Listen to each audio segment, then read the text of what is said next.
So welcome to the Productive Leadership Webcast series, and today's session on Tuesday the 16th of January 2018 is all about productive leadership and productive planning, I should say, and for productive leaders. And the reason why I wanted to do productive planning is it's January. And at January, we step into a new year with a new vibe and a bit of excitement, a bit of refreshment, a bit of re-energized. And sometimes we set ourselves resolutions. Sometimes we say this year is going to be better and bigger than last year.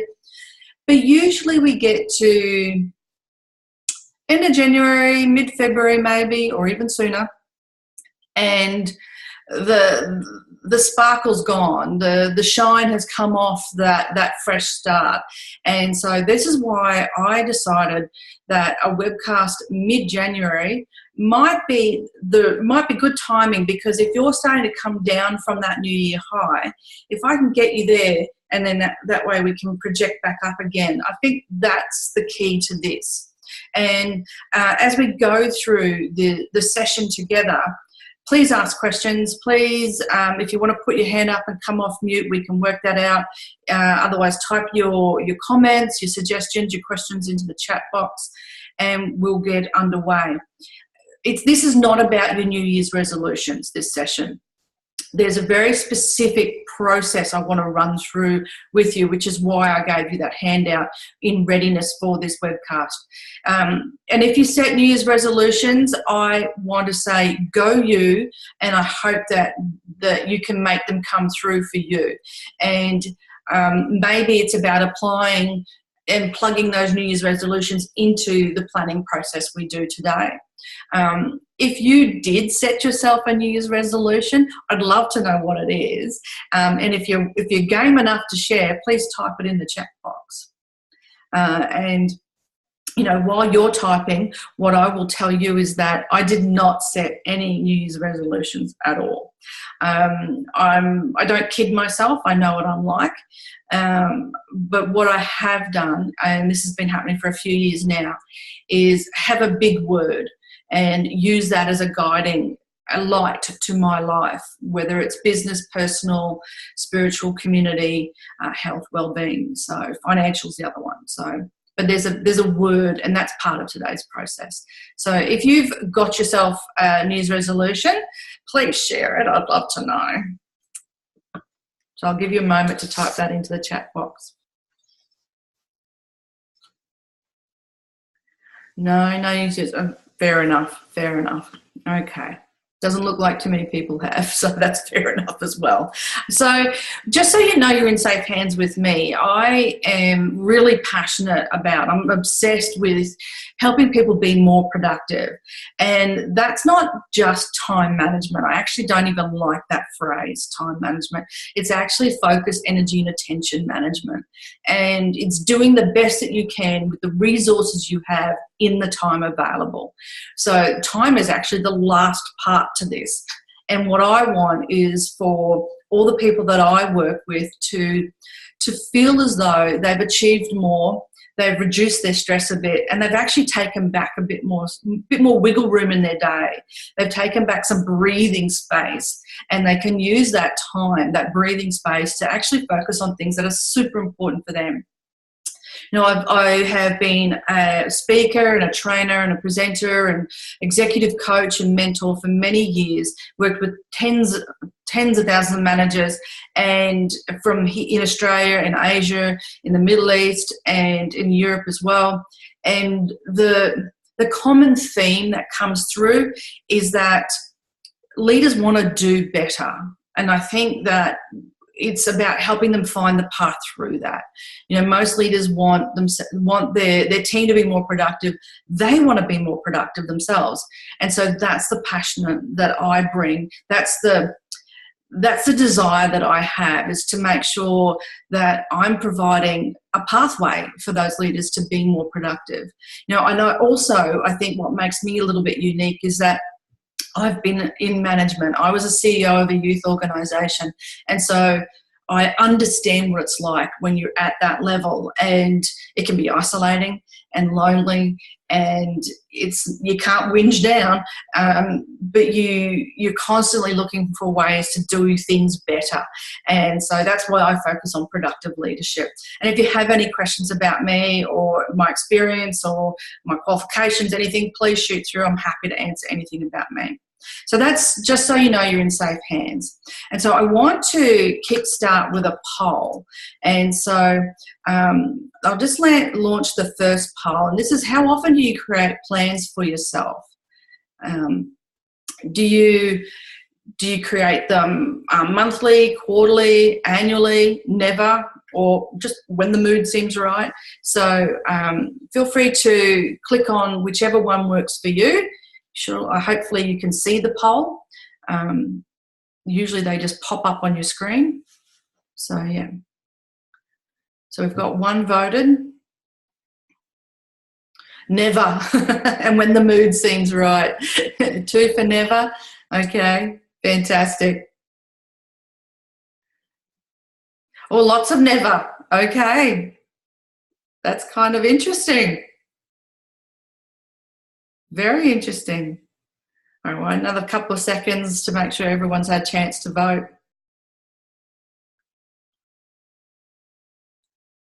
So no one has clicked on monthly, quarterly, or annually.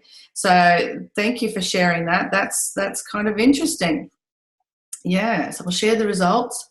So there are the results there. So never, or when the mood seems right. So thanks for that. I think it's interesting to be able to know when you should be planning, or when you could be planning, and maybe some of the reasons why you haven't. Maybe the reasons why you need to start planning is really important. And I think one of the biggest things is to remember that success just doesn't happen. You actually have to plan for it. Now, there are definitely lucky people in this world. There's no question about it. We do have some lucky people in this world who land on their feet. But for the rest of us mere mortals, it takes planning and it takes effort. And I think that's the key piece here. You know, we often compare ourselves, and this is the trap we can get into, whether it's other leaders in our bigger organisation, whether it's whether we're in small business or within an organisation. If we compare ourselves to others, then what we're doing is setting ourselves up to be really tough on ourselves and lose focus. You know, when I was a little girl, my mum gave me this is the best advice, which I totally did not understand until I got to my late 20s. And what my mum said to me was, darling, never get off your own stage to be on someone else's. It's okay to drag your stage over next to theirs, but never get off your own stage. Now, I'm pretty sure she was talking about boyfriends and about giving yourself up and you know, throwing your entire identity into another person, like a partner in life. But what I've taken away from that advice from my gorgeous mum was, when we start stepping onto other people's stages, and that might mean when we compare, or when we start to basically copy or blindly go along without question or thought, you know, we lose ourselves.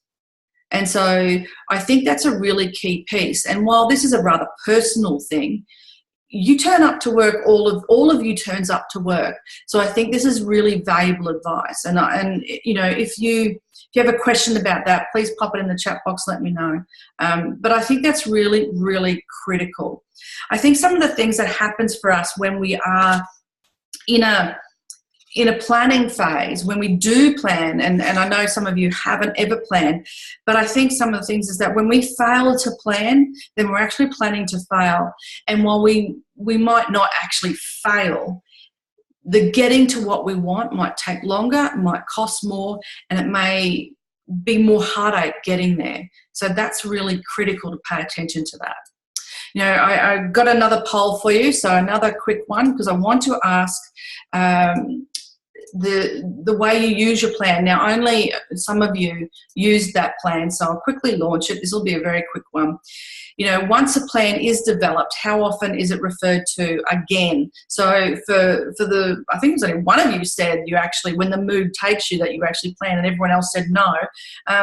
So for the person who said, when the mood takes me, how often do you refer back to the plan? Daily, weekly, monthly, annually? Never, I just write it and forget about it, or, you know, it's propping up my desk. So I'll leave that up there for a couple of seconds. So you refer back to it weekly. That's brilliant. That's good. So annually, and it's propping up my desk. I'm glad you like my sense of humour. Fantastic. And the reason why I put it's propping up my desk is there's actually a true story behind it.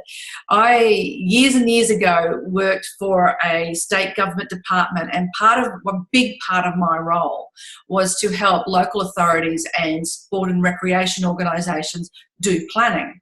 And the premise was that we would facilitate the planning session and help these organisations to identify what their needs were, to do any audits that were required, and then create a plan that they would then implement. And one of the things I really got frustrated about was that part of our role, and it was very heavily regulated because it was government, was that all we did was the planning.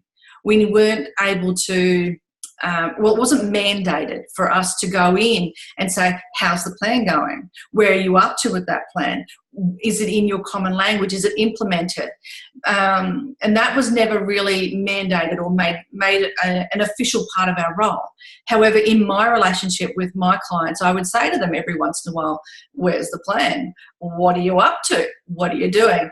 And there's one particular, I won't name who it is, but it's a golf club in Outback Australia. The chairman of the club was a funny man, and he said to me, well, Sally, it's like this. It's propping up the desk in reception. And I said, are you kidding me? And he said, no, it's propping up the desk in reception because something happened to it and knocked it off kilter.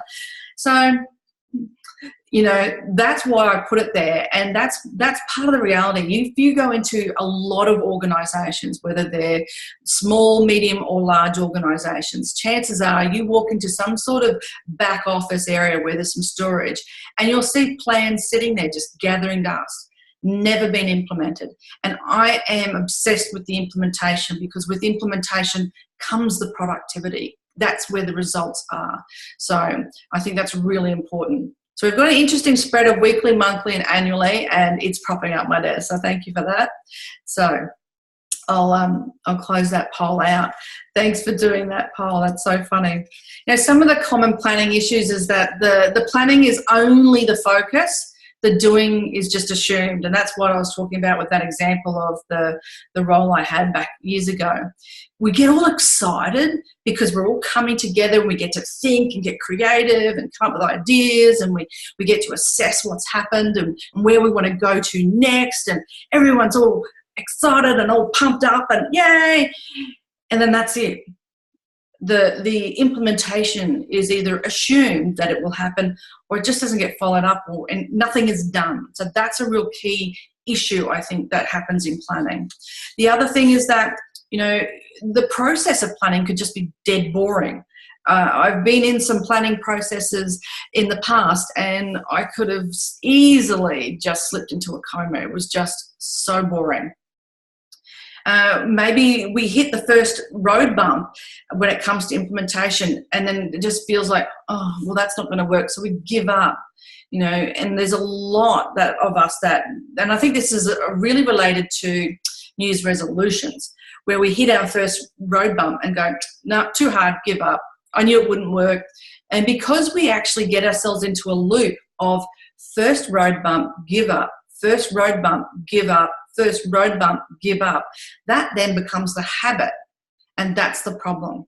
And, you know, while I'm talking about this as individuals, this actually applies to teams as well.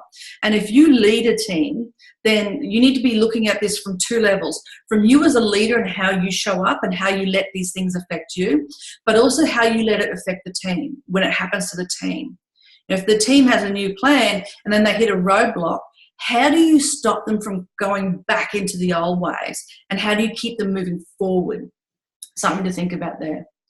You know, sometimes people think that the budget is actually the plan when it isn't. You know, the budget is the budget around finances and spending and projections and forecasts. The plan is actually the actions and things that we're going to do. So two different things, and they often get mixed up in, as particularly in very large organisations where we need the financial staff involved. However, we need to make sure that the financial staff are informing the plan, not necessarily providing us a budget. Two different things. Sometimes a plan becomes way too complicated. And this is something that I really love when I see a plan that is super simple.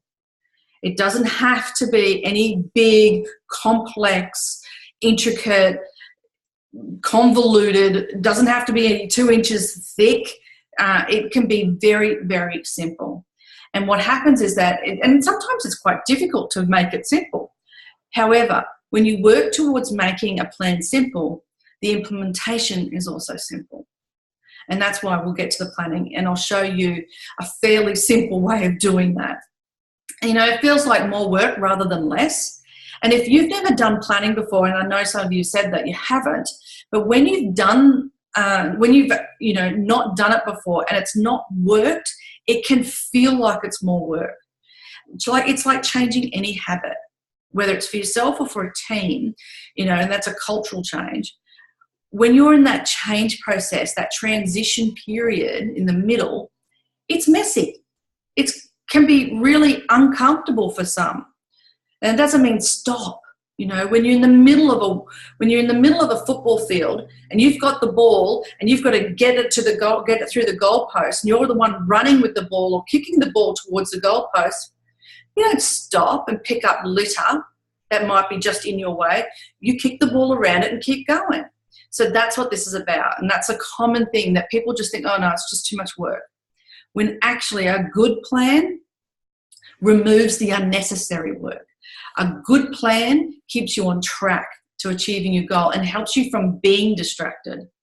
So it doesn't actually hold anyone accountable. And when a plan is not holding anyone accountable, there's two issues I think that are underpinning that. Number one, the plan has not been written properly. And number two, it's actually just back to that first point about being assumed instead of actually keeping it in our presence constantly. And like some of you have said, you do focus on it weekly, then that's the key there. When it's constantly visible and it's in your language and it gets brought up in meetings. So that's some of the issues around planning that I come across when I'm working with a lot of leaders and managers. I want to open it to you. What are some of the issues that you see? And I'll give you a couple of moments to type into the chat box there.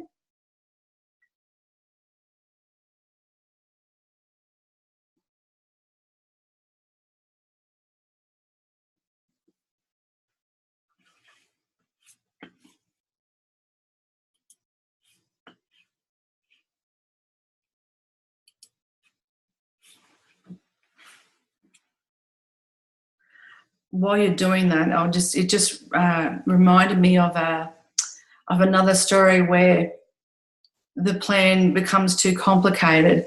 I was brought into an organisation and was given a plan that had been put together by a group of consultants.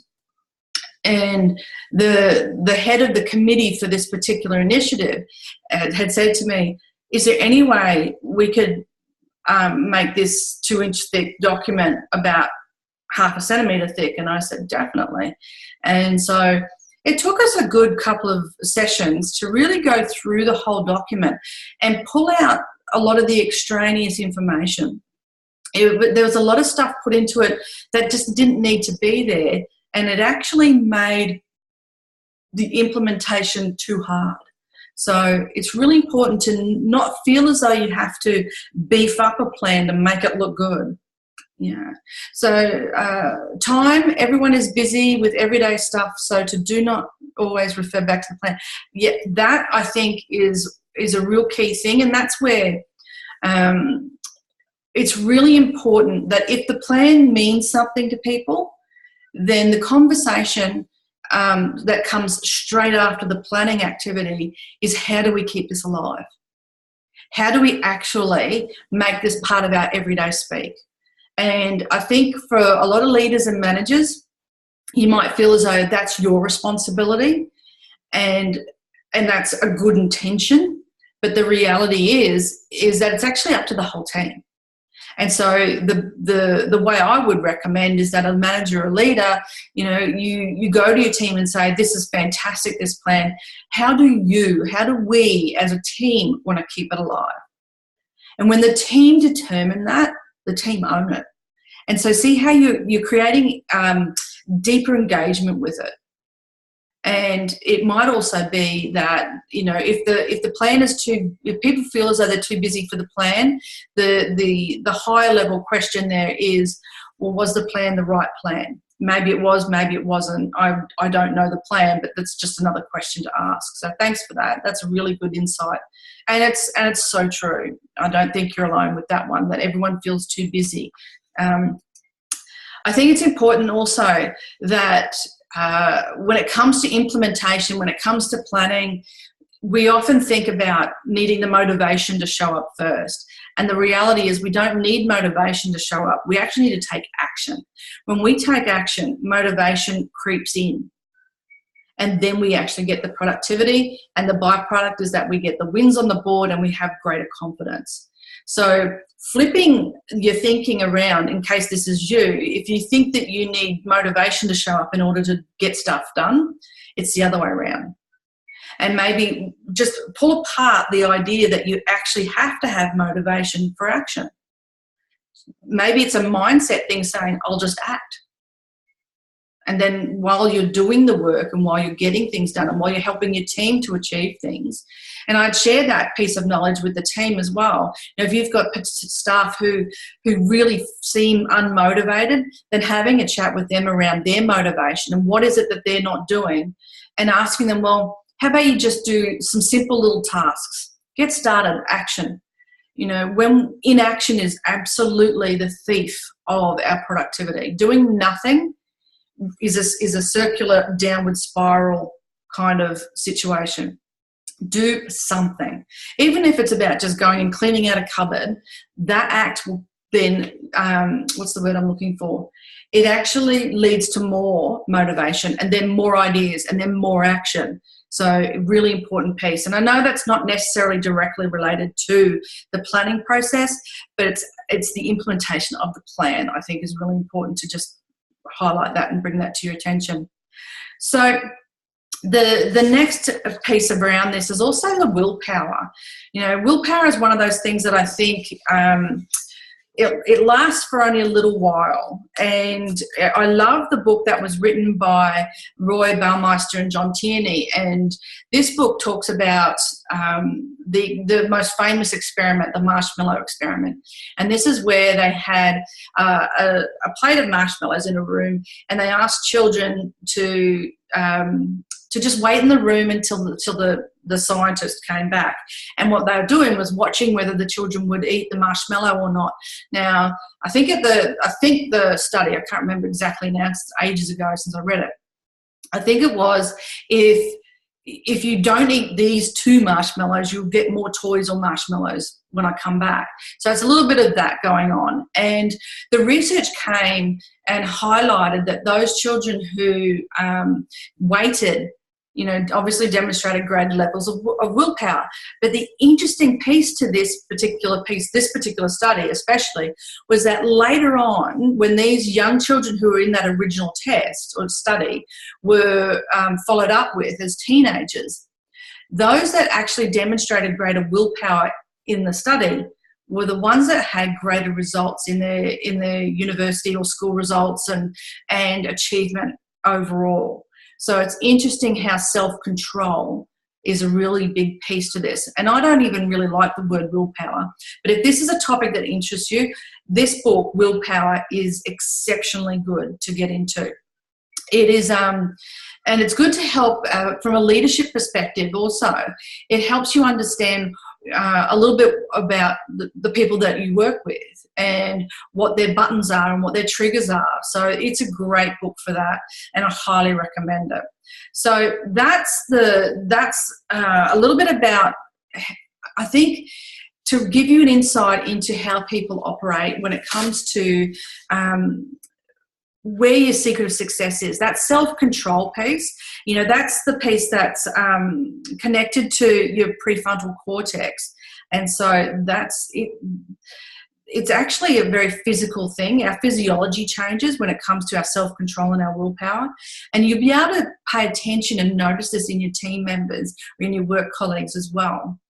And then it's probably worth having a discussion, particularly when you're in a planning process. When we're doing this planning, what's our willpower? What's going to get us to have greater self-control to make this happen? And it might be about the rewards as well. The rewards at the end might have to be a bit greater, and they have to be more relevant to each individual. So, interesting book, worth your read if this is a particular topic that would interest you. So I'll leave that to you. Now, what I would love to do for the rest of this session is actually get into doing the planning. So you'll need to have your handout.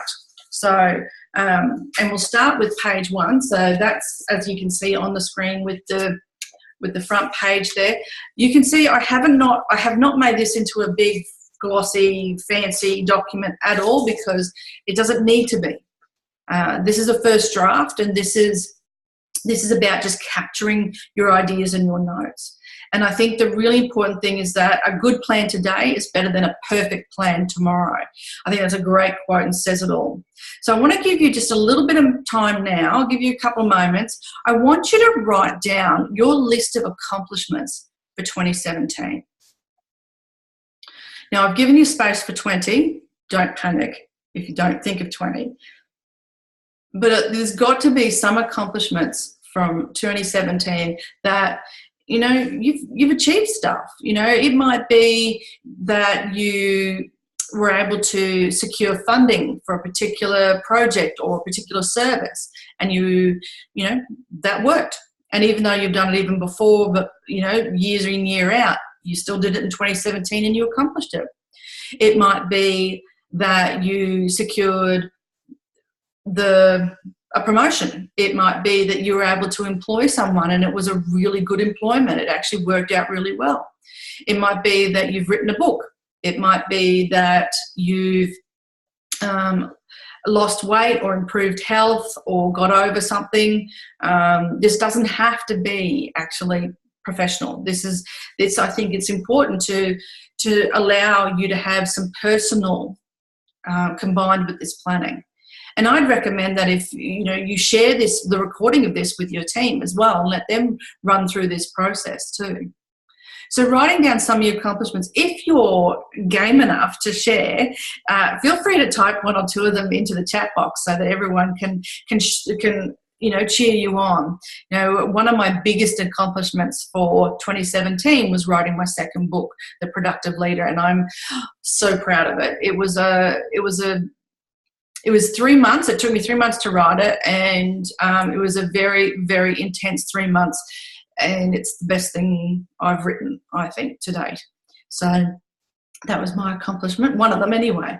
And there's plenty more. And as an exercise to do this, to get to 20, one of the easiest things you can do is jump into your calendar and scroll back through the year to remind you of what's happened as well. That's a good way to go and remind yourself of what you've been through. Now, why go backwards? That year was done. It's over with. Here's the thing.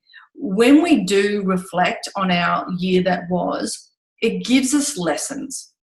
Number one, we can look at what happened and say, I did really well at that. Now, what was it that I did that I can do elsewhere and do again? We can look back and say, okay, that didn't work. Why not? What is it that I have to learn from that? The other thing around reflection is that it's actually okay to go back and go, I did all right. I'm pretty good. we don't do that enough. We don't actually sing our praises enough. The voices in our head are often quite negative, and it takes a lot of effort to actually speak nicely of ourselves and acknowledge how good we actually are at doing things. So that's an important piece. And if you do this as a team exercise, what I'd love to see happen is that the team can come up with, probably a lot easily, as a team to come up with their accomplishments and watch their faces when you do it. People should be, shifting in their seat and, sitting a little taller and a bit more proud of themselves. And that's a really important thing. Don't underestimate it. It's not part of a budget. It's not part of a strategic plan. However, it has a massive impact on the way you move forward. Don't underestimate it.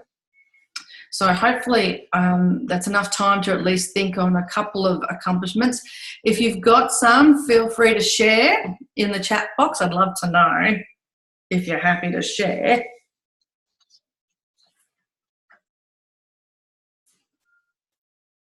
So I'll just give you a moment to type. I'm looking just to the side to the chat box. That's why I look like I'm not looking at you.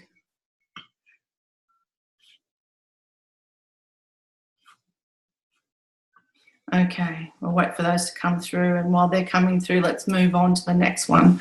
So at the top of page 2, you'll see where it says, where did you invest most of your time, focus and attention?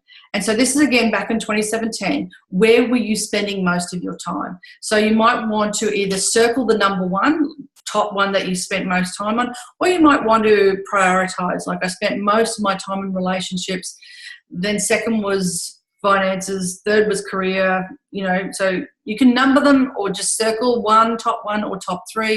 And that's entirely up to you how you work that out. And last year I spent probably my top 3 were career, work, relationships and finance. I definitely didn't have fun or enough fun, and body and mind were just left to you just try and survive. So that was probably my 2017. The top 3 that are there would have been my top.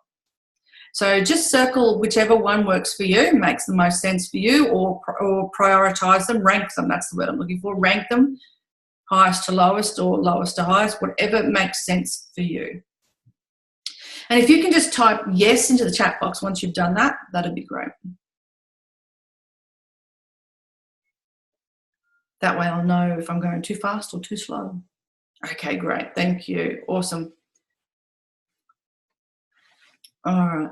So based on that reflection then, looking at where you spend most of your time, focus and attention, look at that and think about, well, what does that mean to me going forward? What is it that I would like to be focused on for 2018? At this point in time, as of January 2018, what would be my focus going forward? And so mark that on that list. Mark it a little bit differently so you know which one it is.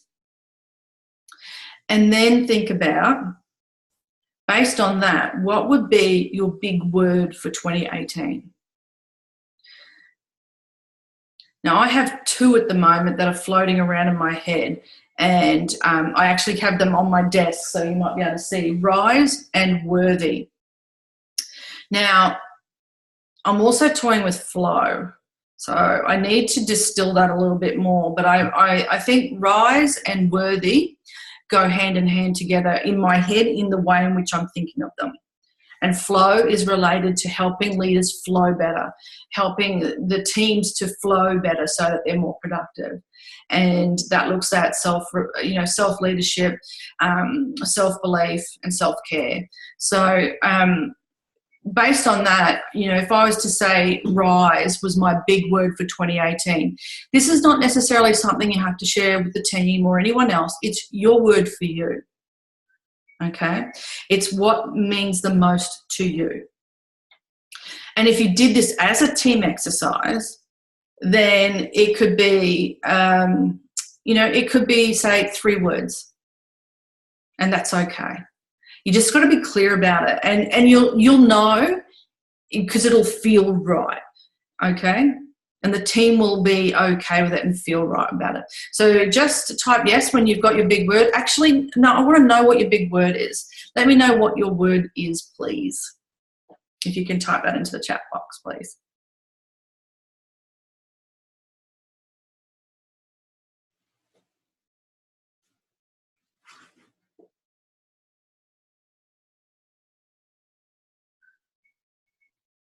Oh, nice. Yeah. Okay, I've just got a private one. I won't say who it's from, but it says love, and then there's also balance and belief. I like those a lot. Yes. And here's the thing. If you're a leader or a manager and you've picked a word that's probably a little bit personal, then what will happen is if you stick to this and you stick to the plan that you're actually about to create, it will show up in your leadership. You will actually show up in that and be that better version of yourself. You know, it's like stepping into your higher power, for want of a better expression. So even though, even though this feels personal at some level, it will impact on your leadership and it will impact the team. And if you do this as a team, you know, maybe you can do this as a whole team and have a group of words, and everyone in the team can have their own word. You know, it's about helping people come to work, all of them, authentically and their best selves. So great, that's done. Now, at the bottom of page 2, taking this forward, what are 3 goals for 2018, personal, professional? So what I'd like you to do right now is write at least one goal, and we'll follow that through the planning process. And then once we're, you know, when we're off the call, off the webcast, you can repeat it for the other 2, okay? And I will make an offer at the end of this to help you stay accountable to this. So, and remind me to, you know, if I don't say at the end, please remind me to remind you about the accountability piece. So, taking this forward, what are the 3 goals for personal or professional based on your word, whether it was love, belief, balance. Don't overthink the language too much. Okay. What I do want to know is, though, that you be specific. So if it's a health-related goal, then what is it that you want to be able to do at the end of 2018? So as an example, it might be, I will run 40 kilometres in one, like I'll do, you know, an almost full marathon by 31st of December 2018. Or I will go X number of weeks without alcohol, or X number of weeks without sugar. Or a work-related one, it might be, I will get to work 10 minutes before my start time and I will leave on time. You know, 80% of the time over 2018. Okay, and so some numbers, so it's being specific, is what helps. And this is where SMART goals come into play. So SMART means specific, measurable, achievable, realistic, and time-bound. So we all know it's by the end of 2018, so that's time-bound. Specific, it really helps if you've got some numbers in there, and that helps with measuring, so that you know that at the end of the year, you've gone 80% of sticking to your work hours, or you have spent over the course of that time X number of weeks off alcohol or off sugar, or whatever it might be. Or it might be you have submitted X number of proposals over the course of the year, or you have reached that level of in the organisation. Yeah, or you have streamlined 2 systems, 2 significant systems, and you need to understand what you mean by significant. You know, if you've reviewed a system or a process in your organisation and that's one of your goals, then name which one it is. Name it now. Be specific. So that way you've got an easier way to measure. And while it sounds complex now, it's actually making it simple. And as I said before, it's quite hard to make things simple, but when we're specific and measurable and realistic and time-bound now, it's easier to implement. Now, here's the thing. I don't want you to create a goal that is so far out of your reach, you'll never get there, that it's doomed for failure. But I do want it to be enough of a stretch. And when I mean by stretch, I'm going to give you an example. If I hold my arm out like that, okay, this is just my arm out straight. It stretches where I'm going like that, a little bit more, okay? I need to actually push for it a bit, but not so far past my arm that I can't ever get it.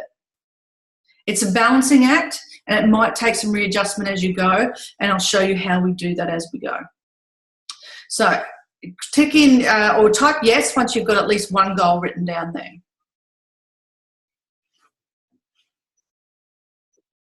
Great. Let's move on to the next page. So I'm going to run through this series, and then we'll come back and unpack it a bit more. And what I mean by that is, so we've got this big goal for the year, and that's based on your word that you've written. So let's divide the year up. This is what we call chunking down. And when we chunk down, we actually make it doable and achievable.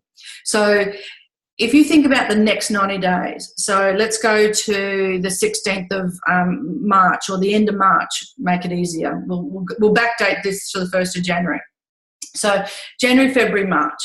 What is it that you will have achieved at the end of March according to this goal?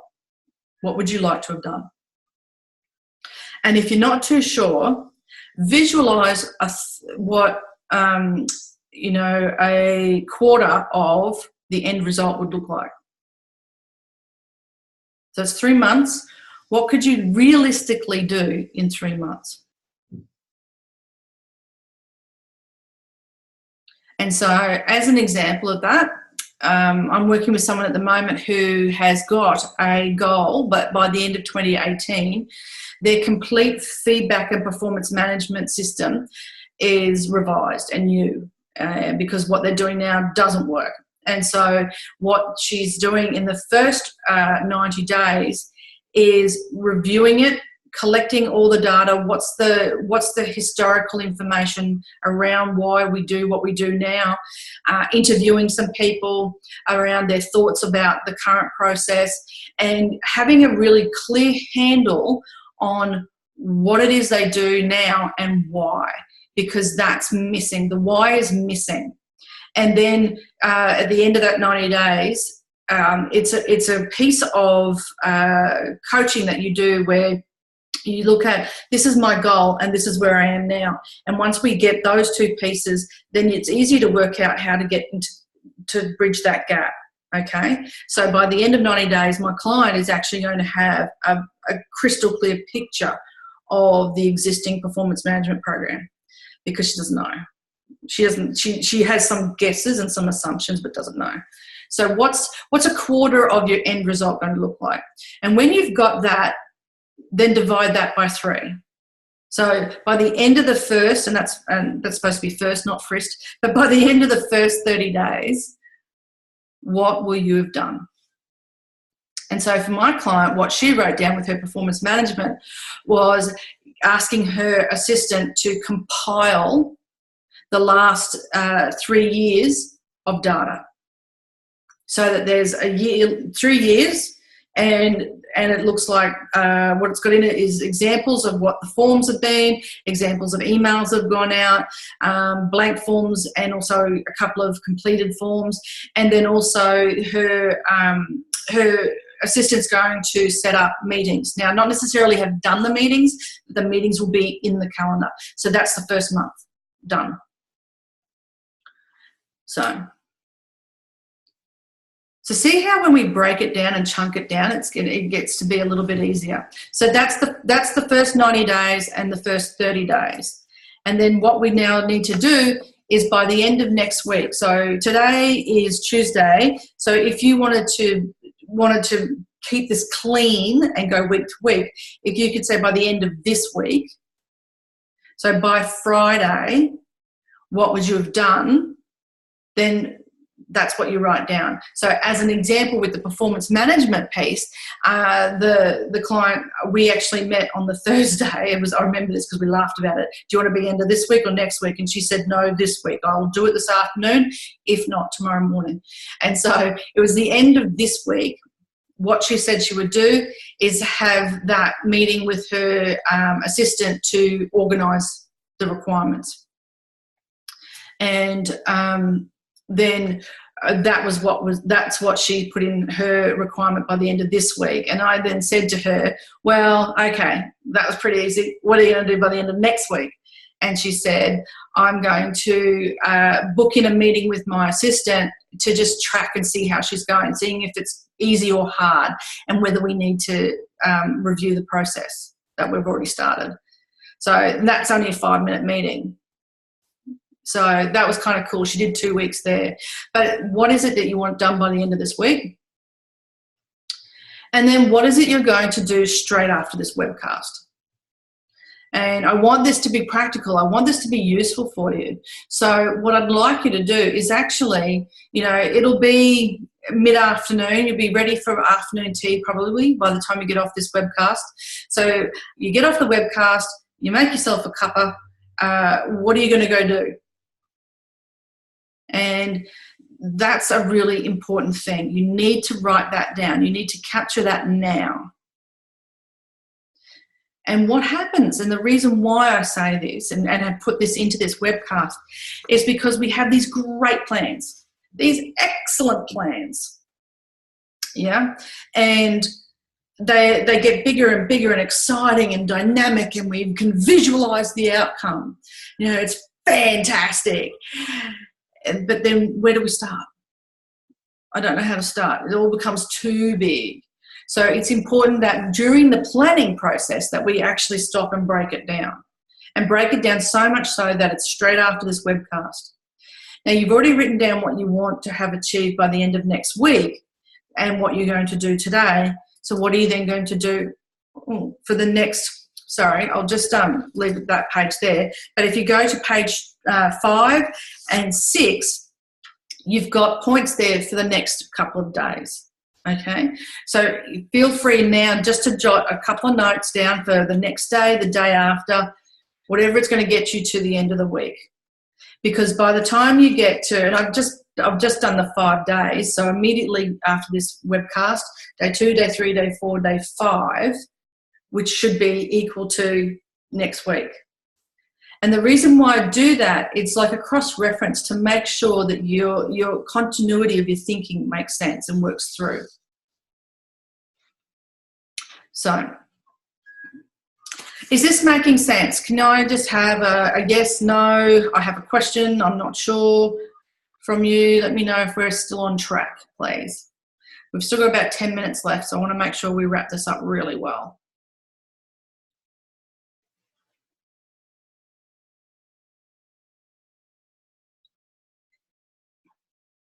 If you have any questions, do let me know.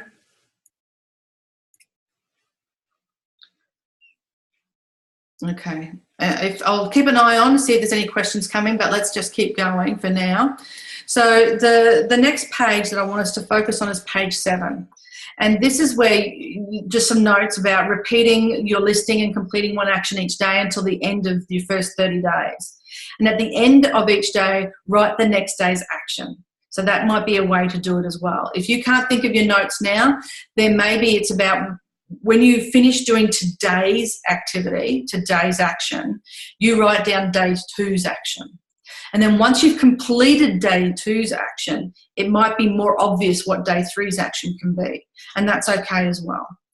It can either be you do it now because you know it and you're clear, or it might be I'll do day 3, I'll write it straight up at the end of the day for the next day. And one of the things that I love, and this is a little tip as well for anyone, at the end of your day, your ritual is your to-do list for tomorrow. So what I do at the end of my day is I actually go through and mark off the 5 people I'm going to touch base with and catch up with, and then any other content creation or reading or writing that I need to do. And so that list is written at the end of every day, ready for tomorrow, because what happens is, if I didn't have that, and I know what I'm like, I would come to my desk tomorrow and go, oh, what's happening on Facebook? What's on social media? Oh, look at that. 20 tabs open and I'm reading all different articles, which is not necessarily a bad thing, but I know, I'm kidding myself if I said that was proper research. I'm wasting time. So if I write my to-do list, I reduce the gap for distraction to occur. I'll say that again. If I write my to-do list at the end of the day for tomorrow, I reduce the gap for disruption to occur and distraction to occur. So hopefully that makes sense. And that's a real big thing. And share that with your team as well. If you've got someone who seems to faff around and they're a good worker, but they can get easily distracted, share that piece with them. It might help them. Review when you get to the end of your 30 days, back on your plan. I want you to review it. I want you to look back and actually see what you've tracked. Write all this down. This is what's going to help you remove that. If you're the type of person that hits the first road bump and give up, this helps remove that. If you get to the end of 30 days and you actually can see that progress, it gives you the motivation to keep going. If you get to the end of 30 days and you're way off track, then go back to day one, go back to your word and think about what it is you want to do. Go back to those goals and review them. And nothing is written in stone anymore. Nothing's written in stone that you can't actually review. And don't just keep plodding along. If you know in your heart of hearts and in your gut that this is not the right goal for the team or for yourself, change it, and change it now. And it's okay to do that as a team and have that team conversation. And it's more important that the team are involved in that review. Now, just importantly, what are you going to do to reward yourself? What's the team going to do to reward themselves when they get through the first 30 days? Now, it might be a small reward for sticking to the plan and a big reward for sticking to their plan and achieving it. Up to you, but something to think about, okay? What's the reward at the next 30 days? What's the reward at the first 90 days? And then what you have to do is repeat that whole 90-day cycle again for the second 90 days. Repeat it again for the third 90 days. And what you'll soon find is that you get towards the end of the year and you've got it. So, you go through your quarters. Sorry, there should be 4 quarters, but you know what I mean. You go through your 4 quarters and it's all chunked out for you. You should be able to get to mid-January 2019 and look back and say, I actually followed the plan. It made life simple. It kept me focused. It helped me get rid of the distractions and the interruptions and the, oh, that looks interesting. Oh, shiny new objects syndrome. It helps you stay on track. So this is very simple. It's nothing to get too excited about the way it looks. But that's not what it's about. It's actually about what you put into it to truly make it a valuable plan. Now, if you have any questions, that's the overview of it. Please let me know, because I'd love to help you make this a really full, complete plan. That's really important. And nothing worse than going through one of these sort of experiences and it just backfires or it doesn't feel complete and you don't know where to go. You can come to me, you can ask me. And that's hand on heart, please do that if you feel you need to have some guidance.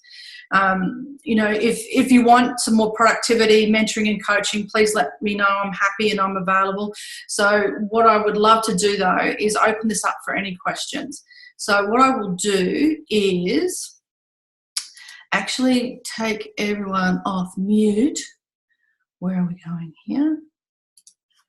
Oh, no, wrong one. I've got to play with this thing. It drives me spare sometimes. So,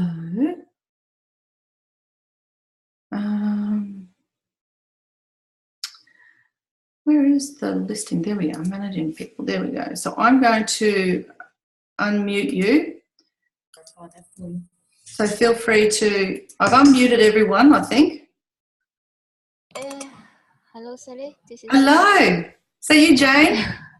Yeah, and the reason there are Good some luck with it. You too. Thank you. managers is I share this meeting with my colleagues. Yes. Yeah, but I think this is a really great topic. So Great. I think it's better to share with some others. Definitely. And I will send you the recording. So Okay. if so you can play it over and over to make sense of it and share it with your team. And you've got a copy of the link to the handout, so share that. And if you have any questions, please let me know. If you would like a planning session just with the team, we can do something like that as well. Mm-hmm. So do you have any questions about the process? Does the process make sense?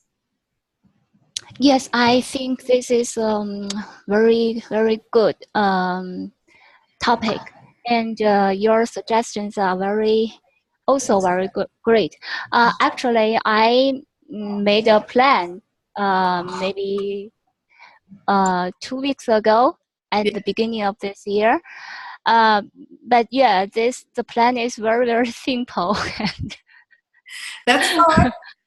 That's fine. Have you broken it down into the chunks though to make it actionable? No, so maybe after this webcast, I will modify the plan. And if I have some questions, I will contact you and need your help.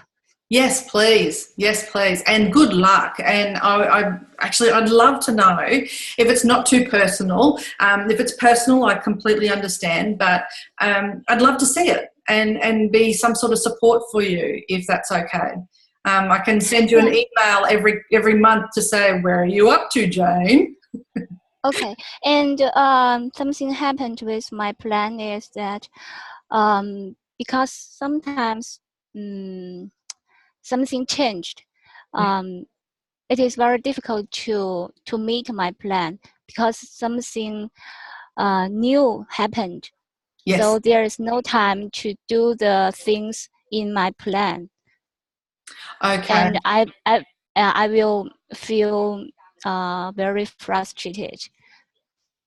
Okay, when that happens, and that's life, isn't it? I think you know, we can be thrown off our balance because something comes, and whether it's a work change or a personal change, that's normal and welcome to being human, and it can be very frustrating. So in that moment when you feel like you've lost the plan, change the language that you're using and say, I need to readjust. That's all. So here's the thing, and that comes back to, and I'll go back to this slide. Can you see the slides? Mm-hmm. Okay. Yes. So we go back to this slide here. I'll get the pen, okay? And one of the things I think is really important is that this action. So when you get thrown and you have to change what you're doing, go back to your goal and ask yourself, is this still the right goal to do?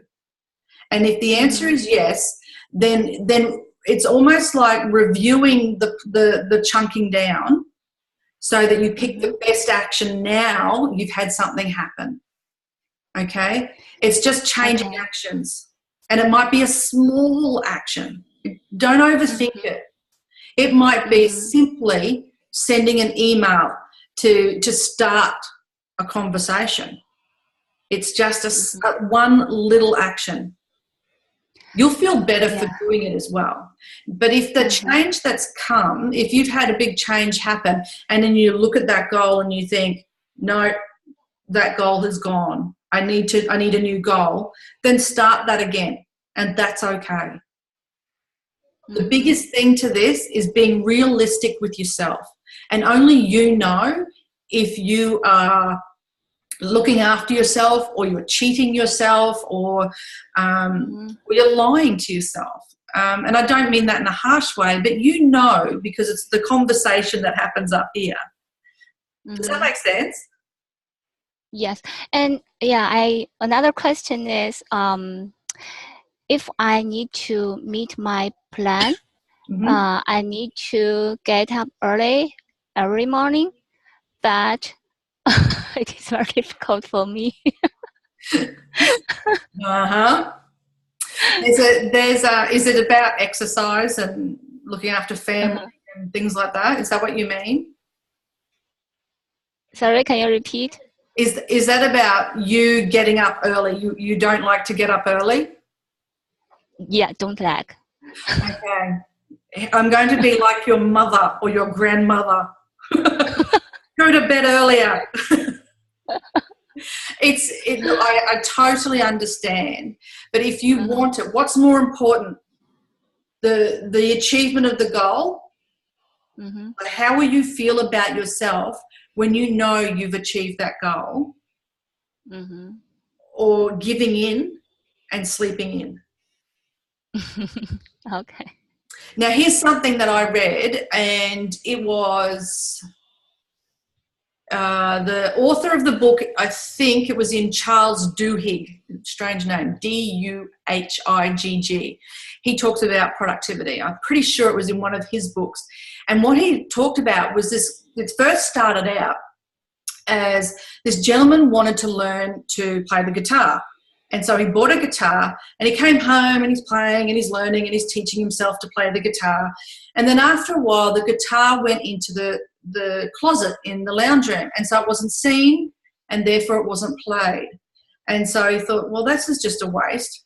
And so what he ended up doing was he stuck the guitar right in the middle of the lounge room.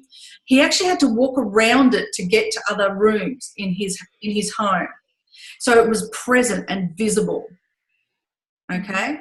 And what happened was that started a whole different approach for this person. He actually went to bed in his gym clothes, shoes on the floor, ready to go. I don't know if that's something you want to do, but everything ready for tomorrow was out, ready to go. So for you, if it's about getting up a little bit earlier, what can you prepare tonight so it's easier for you tomorrow?